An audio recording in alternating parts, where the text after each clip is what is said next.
Welcome to Lecture 25C, and this is the last of this series in Lecture 25, entitled Physical Manifestation of Vector Equations. Now, this is an optional lecture. There's a fair amount of material provided in the notes, but it is more or less to give you sort of an understanding of how vector field equations basically are structured in terms of describing a particular physical problem. So the objective is more or less to gain familiarity with manipulating vector field equations for physical problems. And the concepts and visualization skills are modeling of a dynamic and static vector fields for Maxwell's equations and determining the type of symmetry and field properties. And so this is very relevant to your ECE 221S course that you'll be taking next term. As usual, the second slide is just a summary of the slides to follow, so we'll just move on. All right, so let's look a little bit more into symmetry, and gradually we'll get into actually solving problems. But symmetries can come in different forms. For example, planar symmetry, cylindrical symmetry, circle symmetry, periodic symmetry, toroidal symmetry, just to name a few. I mean, just by looking at the picture, you can essentially see that if you were to move in a certain direction, right, and you were to look at the object, you probably would see no changes taking place. So in effect, you have already established, in part, a symmetry in the problem. And so, like I said, there are many types of symmetries, but these are the ones that we're primarily interested in. So for a high degree of symmetry, and these are the problems that we're going to be looking at, the vector f will point in one particular direction in an appropriate coordinate system, right? So for instance, if we're dealing with cylindrical coordinates, we talk about a radial direction. And so the field could be pointing in the radial direction, or it could be pointing in the z direction, or it could be pointing in the theta hat direction, okay? So if you can find the right coordinate system, the field will only be pointing in the direction of one of the basis vectors, the direction of basis vector. Also, the vector's magnitude will be a function of a single coordinate variable. And so it only depends on r, or it only depends on theta, or z if you're dealing with cylindrical coordinates. If it's Cartesian, maybe it only depends on the direction x, in other words, the value of x. And so these are things you want to establish, and you do that by graphing the fields and realizing what the symmetry is, and from there it becomes straightforward in terms of doing the calculations, more or less. So let's go through some examples illustrating high degree of symmetry. I've basically just shown here 2D problems because the vector fields become unwieldy if we're starting to graph things in 3D. So let's look at the example on the far left. If you look here, you can see that the fields are basically all in the x direction, either positive or negative. And you can also see effectively that the magnitude is changing as a function of x. Also, when you look at this, you would realize that there appears to be a source. Why? Because fields are coming outwards from this particular line here along the y-axis. So in this case, just by observation, you could say that this field is in the x-hat direction and depends only in the x direction. So if you go in this direction, there's no y dependency. It's only in the x direction. So this is a problem in which there's a high degree of symmetry. All right, so if you read through that, we need only to solve for the x dependency of the vector field. And the vector field f is constant uniform for a fixed value of x and a varying value for y and z. So imagine this being a trace, right? And you were to move in the z direction, but hold the value of x fixed. If you move in this direction, the arrows are all the same length. No change in magnitude. If you're moving in the z direction, which would be outwards, right? If we made uniform, then moving in this direction, maintaining x fixed, these arrows' length would not change as well. So we know that effectively that for constant x, in y and z, the field remains uniform and always pointing in the x-hat direction. Here's an example of a rotational field. So in this case, basically, if you were to follow a circle, you would find that these lines all have the same magnitude. So effectively, what you can essentially say, that the field magnitude depends only on the radial position, where square root of x squared plus y squared is the radius. And the field basically is in the theta hat direction. And so this would be representing the theta hat direction. Here I've shown it in Cartesian, but we'll actually be solving this problem as if it was a problem in cylindrical coordinates. Recall from section 4.2 reading assignment 0 that theta hat is this. Okay, so you can either write it explicitly as theta hat right off the bat, or you can write it in this form. But we are going to typically be operating in such a way that we're working with a theta hat. And the last example would be, for instance, if the field is radial. If it's radial, again, if we were to draw a circle with constant radius, along that periphery, the field lines would all be pointing in the same direction, in the radial direction, and their magnitudes would be the same. So it'd be uniform on a given circle of radius r. And so this depends, magnitude that would depend only on the function r. And notice as you move outwards, the length of these arrows basically is changing, which means the magnitude is changing as a function of r. So this is what we mean by establishing the degree of symmetry, and these are examples of high degree of symmetry. So these examples you can find at this particular link if you wish to do so. Okay, so now we'll move into the example I had mentioned earlier in terms of looking at Maxwell's equations, in terms of how vector field equations are put together to describe a physical problem. So let's take simple, moving towards more complicated. Consider the solution of a single vector field F, starting with Helmholtz equation. Okay, so we know that the field can be described in terms of minus the gradient of a scalar potential plus the curl of a vector potential. And we've already shown how we can move through that to basically say that the curl of F is equal to J, and the divergence of the vector field F is equal to some rho, and typically J and rho are given. And so in principle, the problem can be solved. In other words, we can determine what the vector field F is as long as we understand the properties occurring at the boundary. All right, now we're going to look at a case where we have two time-dependent coupled vector fields. So for instance, one vector field we're going to call H, and it's a function of position, that's x, y, z, and a function of t.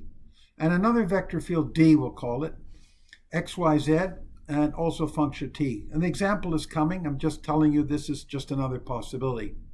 So the objective of the next few slides is to become familiar with the manipulation of coupled vector equations, and then determine a strategy for obtaining a solution to the two fields under the following limiting conditions. Time independence, which means we're dealing with a static problem, and a problem in which a high degree of symmetry exists. So under these two conditions, we basically can apply Stokes' theorem or divergent theorem, depending on whether or not we're dealing with a source-free problem or an irrotational problem, to solve for the vector field F. If you want more information, you can go to sections 4.5 and 4.6 of Reading Assignment 4 for a more detailed discussion of this material, but it's beyond the scope of this course. All right, let's look in more detail now in terms of the physical manifestation of vector equations in time-invariant electromagnetics applications. So we're going to start basically with Maxwell's equations under dynamic conditions, and these would basically result in coupled vector equations, and where D and E are interrelated with B and H. So D is a displacement field, E is an electric field, B is a magnetic flux density, and H is a magnetic field. The basic laws governing electromagnetic fields for an isotropic material under time-varying conditions are given below. Isotropic means its material properties along all the coordinate axes look the same. So, first of all, we have E equals minus the gradient of a scalar potential minus the derivative with respect to time of a vector potential. This is just a given. These are laws. In other words, the observations have shown them to be true. And we also have that the curl of a vector potential is the magnetic flux density B. So these are given statements as being true. So now what we will do is apply the curl operator on both sides of equation 1. So the curl of E would give you minus the curl of gradient phi, which is 0, minus the curl of vector potential A derived with respect to t, but the curl of A is equal to B, so this just becomes curl of E equals minus dB by dt, and this is called Faraday's law. Again, here I've just basically explicitly stated curl of A equals B. Now, if I take the divergence of on both sides, the divergence of a curl is 0, which means the divergence of B is equal to 0. So this is basically what we call Gauss's law for magnetic flux density. Next is Ampere's law, which is in this form. It's the curl of the magnetic field H is J subscript E, which is we call a current density or conduction density. It's a movement of charges plus the derivative with respect to time of the displacement field. If we take the divergence on both sides, then the divergence of a curl is 0, and we end up basically with the divergence of JE plus the divergence of D, and then derivative with respect to time equals 0. But we know that the divergence of D equals rho E, which is basically the statement shown on the far right, which is Gauss's law for displacement fields, and therefore making use of this fact, then the sum of the divergence of J plus d rho by dt equals 0, or this divergence of J of E is equal to minus d rho dt. So this is the information again. So these are all the fundamental equations that we typically associate with Maxwell's equations. Here are the definitions given, including the units that go along with these different field properties. And there are three typical properties we look at, which is electrical conductivity, which is the motion of charge carriers, magnetic, which is associated with this parameter mu, which basically shows electrons that circulate around the atom. And if they basically form some form of alignment, then this value tends to be larger. Dielectric permittivity is basically a form of dipole where the positive and the negative charges are displaced with respect to each other in the presence of fields. So materials have different dielectric properties. And then we could also have a convective current, which is essentially a general motion of the object as a whole. So the two cases we normally are interested in are time-varying case, in which case E and H are functions of time and are unknown, and the J of E and rho of E are given. So we end up with two divergence equations and two curl equations that need to be solved. It turns out E and H are coupled to each other. In other words, we cannot separate them out. Note, the JE conduction current can take on different forms depending on the type of problem. This is best dealt with in a course that deals with the physics of the problem. So other than just showing the mathematics here, we're not going to delve into any more details.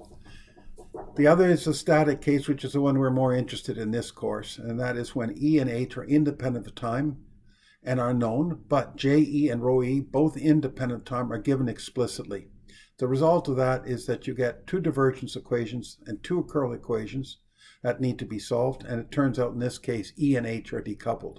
So you have one expression involving the divergence and curl of E, and you'll have one expression involving the divergence of H and the curl of H, or it could also be in terms of D and B if need be. Lastly, a statement that a gauge condition, which is more of a constraint equation, must be imposed on the vector potential A in order to obtain a unique solution. The details of the gauge imposed for the static case and time-varying case are described in reading assignment 4, section 4.5, but you're not responsible for this material, nor do you need to worry about gauges for this course. But this is something that deals with the fact that when you have multiple solutions and you know there's only one possible solution, then you have to impose some constraints to force a single solution out of the problem. Okay, so Maxwell's equations under static conditions, which means time invariant. And so in this case, we have decoupled vector equations. D and E are independent of B and H. So E equals minus grad phi, and the curl of E equals 0. In this case, we say E is a conservative field. Or alternatively, since epsilon in our case is a constant, then we can also write D in terms of E, or the other way around. The curl of E equals the curl of D divided by epsilon. Epsilon being a constant, you can bring it outside, and you end up with this being 1 over epsilon curl of D, or you can essentially say that the curl of D equals 0. Again, D is also a conservative field. Let's look at B. The curl of A equals B, and the divergence of the curl of A equals 0. Therefore, the divergence of B is equal to 0. And B is a source-free field.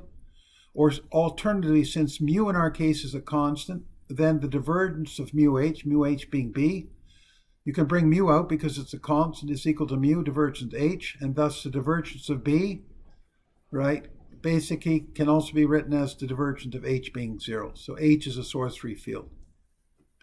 Curl of h is je x, y, z. Looks like a current flux density.